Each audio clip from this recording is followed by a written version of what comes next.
पहली बात तो हम 243 की तैयारी कर रहे हैं, युवाओं के वैसे कॉल्स भी आ रहे हैं और चयन का क्राइटेरिया वही है। मैं युवाओं को पूछ रहा हूँ जो आने वाले 20 साल तक, कम से कम 20 साल तक बिहार की राजनीति में दशा और दिशा निर्धारित करने के लिए काम कर सके। तो मेरा फोकस मोस्टली युवाओं पे है। मेरे ख्याल से जो मैंने महसूस किया, यहाँ पे 3 फैक्टर सबसे इम्पोर्टेंट है: क्राइम, करप्शन और कास्ट। तो मेरी जो लड़ाई होगी ये 3 ही बिंदुओं के खिलाफ होगी। सबसे पहले तो यहाँ से क्राइम के खिलाफ एक अभियान चलाने की ज़रूरत है, करप्शन के खिलाफ एक अभियान चलाने की ज़रूरत है, और जो कास्ट बेस एक सिस्टम रहा है कि कुछ भी हो जाए, लास्ट में जो वोटिंग का बटन दबता है वो जात के नाम भी दबता है। इसमें एक बदलाव की सोच में बदलाव की ज़रूरत है। कुछ अच्छे लोगों को चुनाव जितवाया जाए। सर, युवाओं को जागना पड़ेगा, युवाओं को जागना पड़ेगा।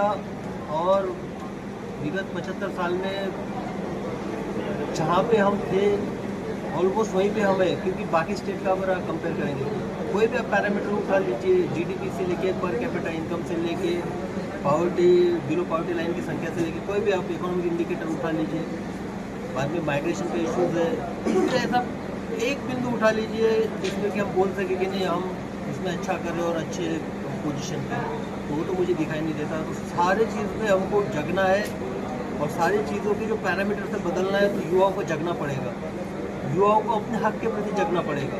जो मैं हमेशा बात करता हूँ कि वोट देने से काम नहीं होगा। अगर आप वोट दे भी रहे हो, ठीक है, हमारे कैंडिडेट को वोट नहीं दे रहे हो, लेकिन जिसको भी वोट दे रहे हो और वो चुनाव जीत रहा है, तो उसके बाद आप अधिकार दो, तो उससे इतना ताकत भी रखो कि अपने काम भी करवा लो, अपनी आवाज़ भी उनको बनवाओ, उनसे अपने एरिया के लिए योजना भी लाओ, उनसे अपने लिए जो समस्या है उसका समाधान भी ढूंढो। मैं अभी बात कर रहा था, यहाँ पे जब तक एग्रो बेस्ड इंडस्ट्री का डेवलपमेंट नहीं होता और आईटी सेक्टर का यहाँ पे जो हब नहीं बनाया जा सकता है, तो एक जो एग्रीकल्चर बेस्ड सोसाइटी का जो यहाँ से पलायन होता है वो नहीं रुकने वाला, और जो इंटेलेक्चुअल्स का, जो इंजीनियर्स है, जो टेक्नोक्रेट्स है, वो बाहर जा रहे हैं, इनका पलायन होता है। पलायन 2 तरीके का है यहाँ पे। आप गांव में देखते हो एक मजदूरी वाला पलायन होता है, और दूसरा जो होता है जो अपने ब्रेन का, जो टैलेंटेड लोग हैं जहाँ जाके वहाँ बच जाते हैं। तो दोनों तरह के पलायन को रोकने की ज़रूरत है।